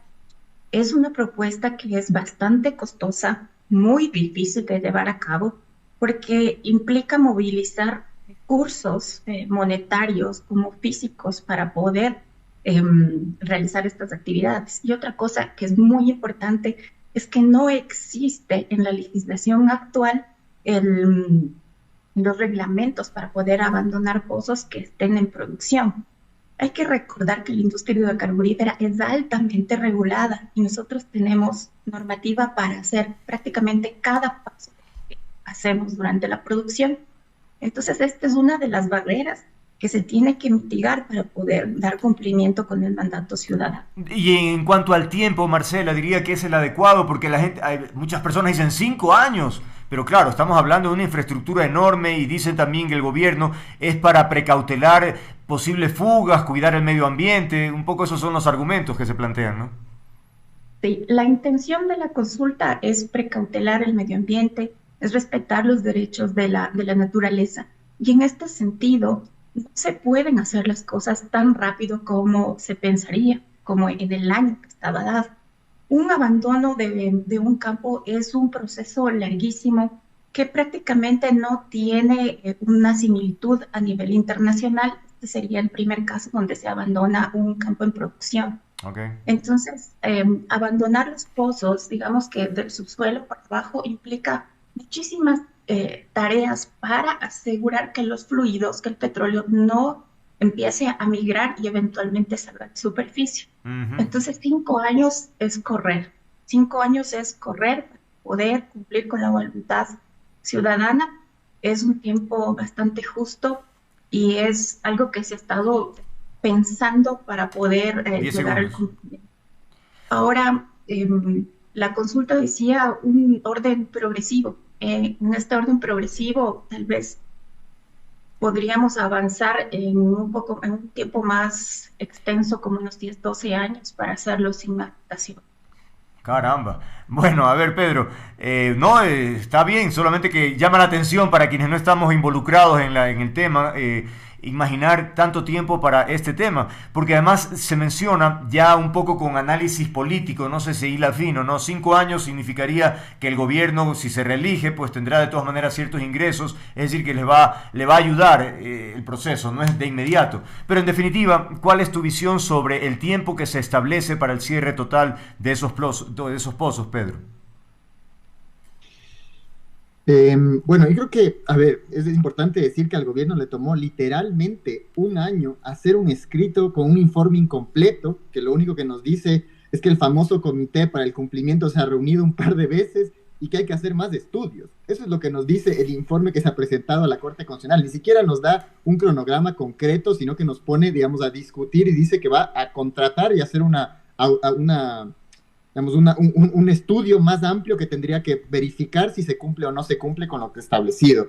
En este documento que presenta a la Corte Constitucional, nos llama la atención que, por ejemplo, se vuelve a convocar a la fase de seguimiento, cuando la fase de seguimiento en este caso ya está abierto hace más de 1 año, ¿no? Y estos solo son algunos de los elementos que, digamos, nos demuestran esta serie de leguleyadas y tecnicismos que utiliza el gobierno para burlarse del mandato popular, porque como tú bien decías, Andrés, llama la atención que, digamos, independientemente de cuánto se demore retirar la infraestructura, lo que pretenden es continuar explotando. Es decir, ¿por qué de una vez no nos dicen que van a seguir explotando por 23 años, que es lo que se demora en acabarse el campo, y luego de eso van a ir cerrando poco a poco, ya de una vez? Ya si nos dicen 11 años, díganos 25, que es lo que les falta explotar. Entonces, digamos, hay un intento de burlarse de la voluntad popular con estos argumentos que no tienen ningún sentido. Perdóneme, digamos, que le diga Marcela, pero, digamos, la legislación está, y más aún un reglamento, está muy por debajo de un mandato popular, de una consulta popular, de un dictamen de la Corte. Eso hay en el derecho existe justamente una jerarquía de las normas, existe una jerarquía, por ejemplo, de las decisiones de la Corte Constitucional, y el primer derecho de todos los ecuatorianos es justamente participar y tomar decisiones. Cuando tomamos una decisión, esta decisión está por encima incluso de lo que se establece, ¿no es cierto?, en todas las normas del ordenamiento jurídico. Bien. Por lo tanto, digamos, no es que hay que hacer una reforma, sino simplemente hay que cumplir con la voluntad popular. Y lo que vemos es que no hay un interés de cumplir con la voluntad popular, sino burlarse de los ecuatorianos para continuar con esa explotación. Y eso es un principio importante, Marcela. Si no respetamos porque siempre se dice, ¿no?, la voluntad del pueblo es la voluntad de Dios. Y bueno, pues si la consulta nos dijo claramente que había un pronunciamiento mayoritario en un sentido, toca cumplir, pues, ¿no? Pero sí notamos efectivamente a través de este año una cantidad de argumentos para tratar de prolongar, de diluir, en fin, de buscar de qué manera se extiende este tema, ¿no? Y entonces te queda esta sensación, bueno, ¿en qué país estamos? ¿Respetamos o no la norma que hemos supuestamente aprobado en una constitución? En fin, así que parecería que no hay vueltas que darle, pues, Marcelo. Yo comprendo lo oneroso que significa para el país y toda la historia, pero ahora se habla de nuevas energías. La nueva energía, por ejemplo, la geotérmica, no sé si tiene una posibilidad de reemplazar los ingresos petroleros de cara al futuro. ¿Cómo lo ve? Ahora, vamos primero con algunas de las... en respuesta a lo que dijo Pedro. Claro. El corazón de la consulta es el respeto a los derechos de la naturaleza. Y en este sentido, siendo una industria tan regulada, siendo una industria altamente técnica, no podemos ir a ciegas sin haber elaborado un estudio de impacto ambiental del cierre mismo. Y este es un problema bastante grave porque es un estudio amplio. Y por eso es que entre una de las primeras acciones se tenía que llamar para hacer este estudio. El presupuesto siempre va a ser un problema. Tú no puedes mover un taladro si no tienes presupuesto. Okay. Y Petroecuador tiene que cumplir con el reglamento para movilizar tanto fondos como para hacer contratos. Entonces es un problema. O sea, ningún funcionario se va a poner la soga al cuello después para poder responder por movilización de presupuesto que no ha seguido su debido proceso. Entonces, ese es uno de los problemas. Ahora, en cuanto a la diversidad del mix energético, la seguridad de un país, la seguridad energética en términos de aprovisionamiento mejora sustancialmente cuando tenemos muchas energías jugando en el terreno. Es decir, que si nosotros pudiéramos diversificar nuestra matriz energética con renovables, con geotermia y también siempre teniendo el petróleo o los derivados, que es la energía confiable, altamente disponible, la que nos permite salvar los momentos de urgencia como los que estamos viviendo ahora, pues es mejor. Vamos hacia un lugar mejor. Pero mientras no tengamos dinero para completar este mix, lo que nos quedan son nuestros hidrocarburos. Cuando usted dice, Marcela, perdona que interrumpa, Marcela, vamos a un país mejor, ¿para quién es ese país mejor, Marcela? Porque las comunidades parecería que no están en un país mejor, es decir, con la tierra contaminada, las aguas también. En términos generales, vamos a un país mejor cuando tenemos energía y hemos podido comprobar el decremento de nuestras condiciones de vida al tener los apagones. Entonces, hay muchas personas que están sufriendo porque los helados se les derriten o porque la comida no dura, no tienen las condiciones mínimas para producir. Entonces, un país que no tiene energía ni siquiera es un país atractivo para inversión de ninguna clase. La energía es realmente lo que nos moviliza actualmente. Okay. Y sí, y creo que hay que hacer un mea culpa con respecto a quién se beneficia. Pedro. Y ese beneficio lo gestionan los gobiernos. Bien, ¿qué decir ante lo que se menciona a propósito de que el petróleo es sinónimo de vivir mejor en términos energéticos, es decir, nos da calidad de vida? Bueno, Andrés, yo creo que es importante poner las cifras sobre la mesa, y si ponemos las cifras sobre la mesa, nosotros vemos que las zonas más pobres del Ecuador, con una pobreza multidimensional, son las mismas zonas en donde se ha extraído petróleo en los últimos 50 años, en donde se está quedando todo ese dinero que supuestamente beneficia a las grandes mayorías, como nos dicen, el lobby extractivo, ¿no es cierto? Creo que el Ecuador ha sido ampliamente digamos, testigo de cómo esto se sigue beneficiando simplemente a unas élites y no llega a las grandes mayorías, como nos dicen. La misma energía que hablaba Marcela, se utiliza gran parte de la energía en el Ecuador para seguir extrayendo minerales, para seguir extrayendo petróleo. Es decir, ¿cuánta energía se está utilizando? Más o menos alrededor del 15% de la energía en el Ecuador se utiliza en las actividades extractivas, en vez de utilizar para justamente, como usted decía, la refrigeradora de los helados o muchos otros ejemplos, ¿no es cierto?, que podríamos poner sobre la mesa. La energía se está yendo para extraer más petróleo para beneficiar a otros países, no al Ecuador, sino a otras élites, incluso transnacionales. Me parece también importante poner la discusión sobre la mesa porque se ha mencionado el tema del cuidado ambiental. Imagínese usted lo que nos están diciendo. Nos están diciendo que si continuamos con la explotación petrolera, con los derrames, que hay un derrame pasando un día en el Ecuador, que si continuamos con la explotación petrolera, con los mecheros, con todo lo que implica el ruido de estas mega máquinas, ¿no es cierto?, vamos a tener menos impacto ambiental que si dejamos de explotar. No, aquí la discusión es esa, lo que está buscando Petroecuador. Y yo le pregunto directamente, Marcela, ¿qué hizo usted como gerente de Petroecuador para cumplir con la voluntad popular en los 4 meses que usted estuvo, digamos, presidiendo la empresa encargada de este bloque? ¿Qué es lo que usted hizo concretamente? Porque lo que nosotros hemos visto por toda la información que hemos conseguido es que simplemente este año no se hizo absolutamente nada. Incluso tenemos pruebas de que se hicieron nuevos pozos, de que se continúa con la explotación hasta el día de hoy. Se extraen 50,000 barriles, cuando esto ya debería haber bajado, como justamente ordenó la Corte, y que quedan apenas 4 días para llegar a 0, supuestamente, y eso es lo que se está incumpliendo de este mandato popular. Ok, Marcela, me parece interesante el cuestionamiento. ¿Qué nos podría comentar a propósito de sus gestiones en función de cumplir con la orden del pueblo ecuatoriano? Sí, para cumplir con la orden del pueblo ecuatoriano se evaluaron pozo a pozo cuáles son los que podrían cerrarse. Se llegó a determinar el tiempo que tomaría un cierre, tanto como declinación natural o como declinación adelantada. Se hicieron todos los trámites para conformar el comité interinstitucional.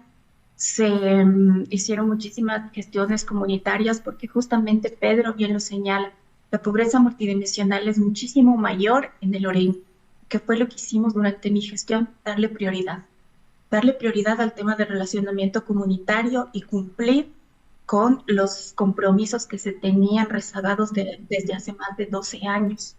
Porque creo yo que nosotros tenemos como sector, tenemos que honrar primero la palabra, responder positivamente a las demandas de las comunidades de influencia y darle un giro, porque es verdad, la industria extractiva tiene una deuda con la sociedad. Y eso fue mi principal enfoque en mi gestión, devolver, pagar esa deuda que teníamos con la sociedad. Marcela. Por eso es que en mi gestión se le dio un énfasis primordial a la gestión de comunidades. Ok, y hay una frase que dijo Pedro que también me parece muy grave, cuando mencionó que hay un derrame pasando un día en el Ecuador. Eso es una cosa que efectivamente siempre se ha mencionado, que Petroecuador informa cuando se trata de derrames importantes, grandes, que no se pueden ocultar, pero en el día a día, me pregunto, ¿efectivamente puede ocurrir un derrame diario, Marcela?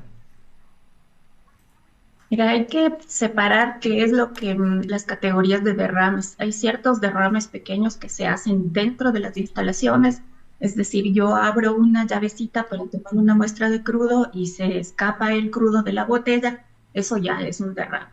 Y hay distintas categorías, un derrame que queda dentro del cellar, un derrame que queda dentro de las facilidades y un derrame que afecta ya a terrenos de tercero. Entonces hay que mirar qué tipo de derrame es para sacar el cuento. Pero hay algo muy importante que quisiera yo dar a conocer al público, es que muchos de los derrames son ocasionados por intentos de robo y atentados a la industria petrolera. Lamentablemente estamos en una escalada de los atentados a la industria petrolera. Y hay muchísimas personas perforando los huecos los tubos, perdón, para poder sacar hidrocarburos y claro. después hacer venta ilícita o utilizarlos como precursores para narcóticos. Comprendo. Entonces son ciertas cosas que no hemos comunicado lo suficiente, se lo empezó a hacer. Ustedes podrán ver que en las cuentas de Petroecuador se está tratando primero de educar, porque sí, tengo que reconocerlo, hemos sido una industria muy alejada de la sociedad. Y eso es un error, porque a nivel mundial el sector extractivo está siendo cuestionado, pero también el sector de las energías renovables. Pedro, pregunta 1, ¿satisfecho con la respuesta a propósito de la gestión que realizó durante el tiempo de su gestión? 1. Y 2, la explicación de los derrames cotidianos, hay diferentes categorías y el riesgo que hay de que efectivamente hayan personas interesadas luego de lo que está sucediendo, pues de empezar a hacer huecos para sacar y extraer el crudo también de otra manera. Es decir, no sé si podría decir que el remedio puede ser peor que la enfermedad. Bueno, creo que, a ver, comenzando por la segunda pregunta, creo que justamente es Petroecuador y el Estado ecuatoriano el responsable de que esto no suceda, ¿no? Y muchos de los casos pueden ser, como dice Marcela, ocasionados por intentos de robo de combustible o por diferentes, digamos, razones vinculadas también con el terrorismo. Pero, digamos, más allá de esto, también hay una gran cantidad de razones vinculadas con la falta, por ejemplo, de mantenimiento de los oleoductos, por la falta de pericia del manejo de las infraestructuras, como lo hemos visto una y otra vez en la Amazonía. Es decir, esto no es algo que se puede tapar con los dedos, ¿no es cierto? Sino evidentemente es algo que es clarísimo sobre la cantidad de derrames que hay.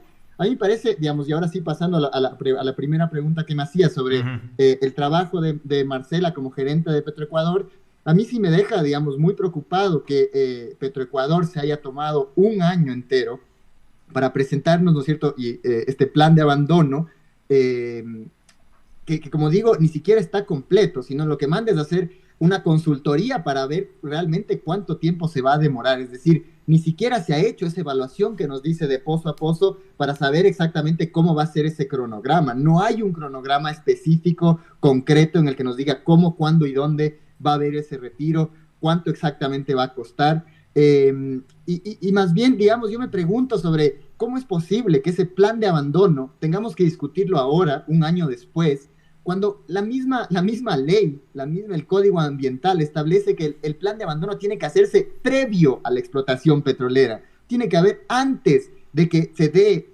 la concesión, que se comience siquiera a construir un pozo. Sin embargo, tenemos ahora esa discusión sobre este campo. A mí lo que me preocupa es que no haya realmente un estudio riguroso sobre los planes de abandono, no solo de este bloque, sino de todos los bloques que hay en el Ecuador, y que cuando se acabe el petróleo no tengamos una manera concreta de solucionar este problema, más allá del Yasuní y Teté, porque, digamos, lo que nos está diciendo Marcela es que tiene que acabarse la explotación para luego hacer esa evaluación de pozo a pozo, para luego ver, digamos, si hacemos una declinación natural o cómo vamos a ir cerrando esos pozos de manera anticipada. Eso es lo que nos está mencionando ahora Marcela, cuando debería ya tener eso listo antes de siquiera iniciar la explotación.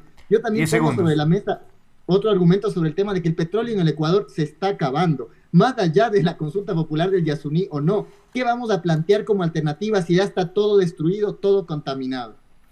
Estamos en la última ronda. Marcela, no sé si quiera comentar algo de lo que dijo Pedro, pero además incorporar los ejemplos en el mundo de países que no dependen o que decidieron dejar el petróleo bajo tierra son importantes, y eso nos está diciendo que hay posibilidades reales de hacerlo. ¿No será que Ecuador se ha acostumbrado de manera cómoda a tener estos recursos porque son fáciles de obtenerlos y son importantes, y nos hemos cerrado a otras alternativas que demandan mayor organización, planificación, consenso como país? No sé si me explico, pero es una tarea que tal vez no nos hemos impuesto a través del tiempo y hemos dejado, finalmente está ahí el petróleo, lo sacamos y pasamos el tiempo, me explico. ¿No nos hace falta como país esos cuestionamientos, Marcela? Pregunto.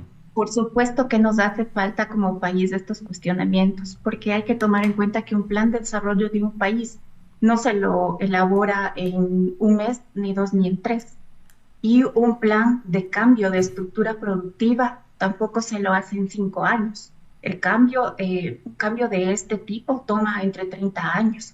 Entonces, en un inicio, yo recuerdo que en el gobierno de Rafael Correa, ellos hicieron el Plan Nacional de Desarrollo, el Plan Nacional del Buen Vivir, y era un plan de largo plazo, porque eso es lo que tomaría cambiar la matriz productiva de un país de 20 a 30 años. Entonces, por lo general, ¿qué es lo que hacía? En nuestro caso, nuestro modelo más cercano para las personas que estamos en el ámbito energético es Noruega. Noruega no ha dejado de extraer sus recursos, pero sí los gestionó de una forma muy diferente.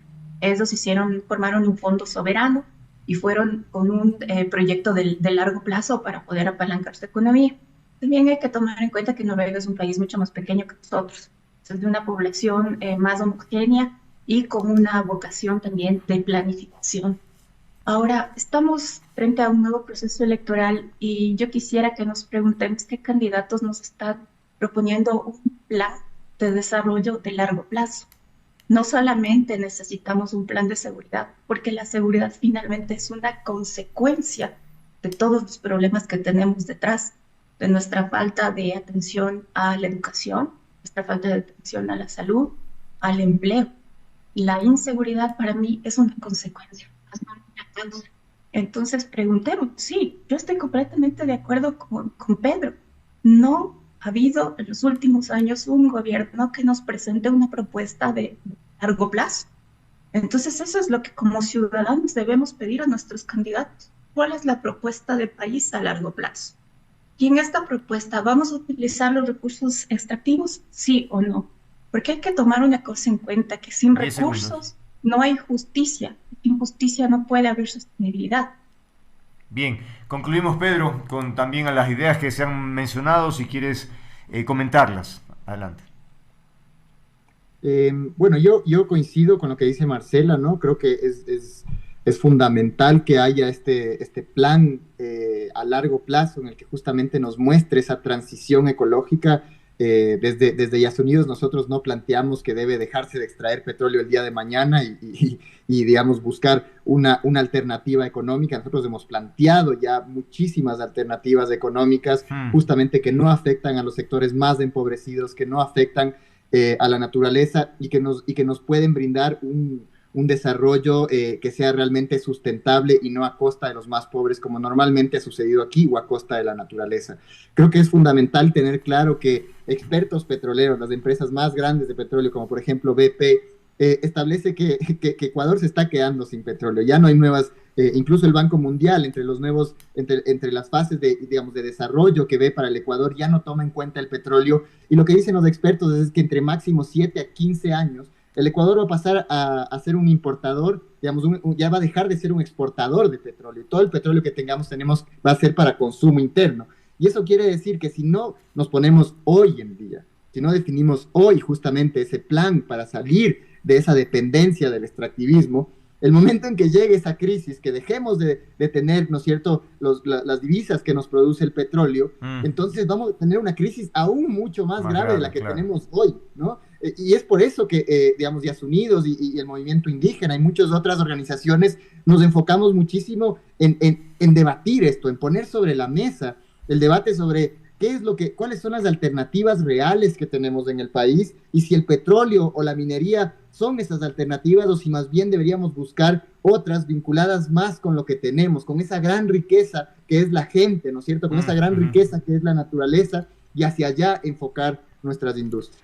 Quiero agradecerles por haber participado en esta conversación. Sin duda, cuando se arma un panel con personas inteligentes es mucho más fácil llevar una conversación porque los argumentos están allí, a pesar, y qué bueno que se disienta, porque finalmente quienes nos escuchan se enriquecen con las opiniones de cada uno de nuestros invitados en un tema tan importante como este. Así que valoro ese aporte y que hayan tenido la disponibilidad de conversar en esta ocasión, que sin duda no se agota, ya habrán otros momentos para continuar sobre un tema tan apasionante como es la explotación de recursos en el Ecuador. Gracias a Marcela Reynoso y a Pedro Bermeo por haber estado aquí. Que tengan una buena noche.